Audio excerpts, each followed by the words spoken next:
Pam Bondi and Kash Patel have been at odds for a long time, but now their conflict has exploded into a full-blown internal war. It appears that Bondi is preparing to throw Kash Patel completely under the bus, and she may have already done so in a reckless post meant to save herself. She clearly understands that someone has to take the fall, and Dan Bongino was not a big enough sacrifice. Now, Bondi is going all in, doing everything she can to force Kash Patel out of Donald Trump's administration. We're going to break down this growing MAGA civil war, but before we do, please take a moment to like this video, and if you enjoy our content, hit the subscribe button. It really helps support our work. Before getting into how Pam Bondi is targeting Kash Patel, let's start with what Robert Garcia is telling DOJ officials who don't want to be implicated in these crimes and who want to make sure Bondi is held accountable. This is exactly what every Democrat should be saying, and I'm glad Robert Garcia is leading the way here. To spend this entire period of time, last few months, claiming that you have the files ready to be released, the president, of course, the entire campaign saying they want to release the files, and then this all-out effort to hide them from the public, to stop the will of Congress, to not answer the oversight subpoena. What they need to understand is that there are hundreds and hundreds of FBI agents and others that are good American patriots that have worked to put these files together. They know what's in them. And I have also a message. I have a message to all of those FBI agents, all the good Americans that want transparency and justice. We, of course, are interested in talking to you. If you are a whistleblower at the FBI, at the Department of Justice, if you know and worked hard to put the files together and are seeing your work now being hidden by your own Department of Justice, contact the Oversight Committee. We have whistleblower protections. We want to make sure that the truth gets out, that the survivors are protected, and we are hearing from folks across our government who have seen or know what are in these files, and we want you to know that you will be protected. We want that information, and the American public deserve the truth. This is the message every Democrat should be sending right now. If you are doing anything for Pam Bondi, even something as small as getting her a cup of coffee, you are complicit in this alleged criminal cover-up. This is because Pam Bondi did not break the law at a single moment in time and then move on. According to this argument, she is actively breaking the law every day, and so is anyone at the DOJ assisting her. There is no chance she is handling these redactions alone. A team of Trump loyalists is clearly involved in carrying out this effort to shield him, and everyone participating should be held accountable. Anyone involved should seriously consider becoming a whistleblower and exposing what is happening, because this is not a one-person operation. Interestingly, that same idea that this was never a solo operation also applies to what they are accused of covering up regarding Epstein and his network. If you had asked Kash Patel about this months ago, he reportedly would have given a very different answer. And now, that past statement is being used by Pam Bondi to argue that Patel contradicted himself, effectively throwing him under the bus.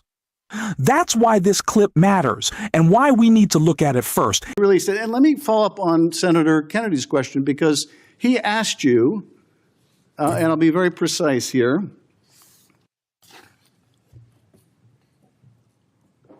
You've seen most of the files.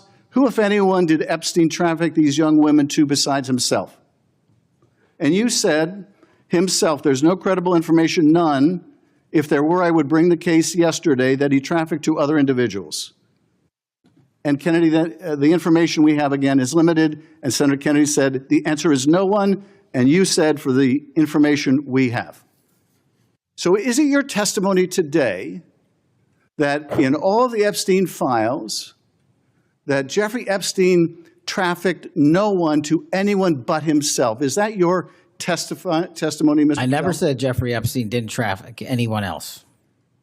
Did he traffic any young woman to someone other than himself? That was Mr. Kennedy's question, And I Senator Kennedy's said question. the information that 3 administrations have had access to I'm have asking made you- determinations that there are no investigative leads that were credible to prosecute and investigate any others. I'm specifically I'm asking stating you whether we it's were your working testimony today. Well, you just read that it, and I said it 10 minutes ago, so let the record reflect my testimony. I just want to make sure there's no misunderstanding, because there are victims like Virginia Guifer who have testified otherwise, who have said otherwise, and you're telling the American people today that the Epstein list is a single name and it's Jeffrey Epstein. That's what we're to believe? That's not what I'm saying. That's what you're saying, and Well, you let can me- say let me whatever ask you let me want. ask- It is important to realize when we're talking about this cover-up that it is not just Donald Trump, and it is not just Donald Trump solely for the reason that if you are a billionaire pettito, you are one of Donald Trump's best friends, and that he will always stand up for criminals. Epstein, war criminals, Benjamin Netanyahu. Donald Trump just likes to surround himself with business criminals. Elon Musk, right? Those are the type of people that he likes to surround himself with. But he understands that if the other Epstein accomplices have their names and their crimes made public, it is a road leading you possibly to Donald Trump. And so Kash Patel wanted to say that there was nobody else involved. But now Pam Bandy is changing that tune. And it's very interesting why Midas Touch actually pointed it out after Pam Bandy posted this. Bandy wrote, "The Department of Justice previously stated we will bring charges against anyone involved in the trafficking and exploitation of Jeffrey Epstein's victims. We reaffirm this commitment and ask any victim to come forward with any information pertaining to any individuals who engage in illicit activity at their expense. We have met with many victims and victims groups and will continue to do so if more reach out. Please contact myself, Deputy Attorney General Blanche, or the FBI, and we will investigate immediately. We believe in the equal standard of justice in the country and will ensure that justice is being served."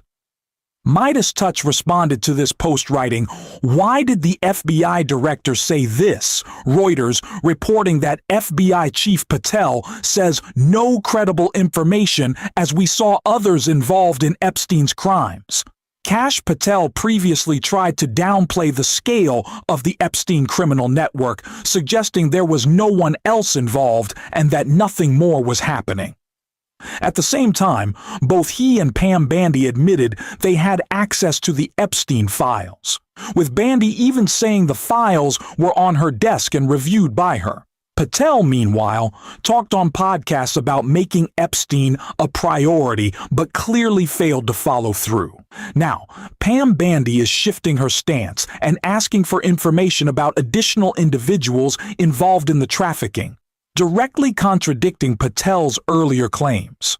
This puts Patel in a dangerous position, as it suggests he may have misled Congress. Bandy appears to be using this contradiction to push Patel under the bus, either to slow walk further document releases by claiming an ongoing investigation, or to redirect blame away from Donald Trump. At the same time, this move allows Bandy to pretend she suddenly cares about accountability and victims, even though her actions, such as redacting and deleting evidence, show the opposite. This internal MAGA conflict looks less like a search for truth and more like an effort to protect Trump while sacrificing Kash Patel in the process. So there would only be a handful of people who would have that kind of power to override what had been disclosed before, and there wouldn't be that many people who would be, I would say, irrational enough to think that that wouldn't be noticed. But beyond that, it's hard to know who's behind it. All right, well, let's talk about the law, which was signed by the president on November 19th, requiring the DOJ to release all unclassified Epstein materials within 30 days. And yet, DOJ admits It's only a partial disclosure. There's more to come. And many of these documents were heavily redacted. I had my colleague print out some of them here. I mean, for those of you who haven't seen this, okay, this is Grand Jury New York. Oh, that's good. Yeah. Another one from Grand Jury New York. Let's just do one more. Grand Jury. They're all like that. 119 pages worth from the New York Grand Jury file, completely blacked out. Is this release a violation of the law? Could it be obstruction? And how do you interpret these redactions and whether they cross the line into unlawful concealment? It's absolutely a violation of the law because they were supposed to have turned over 100% of all the materials.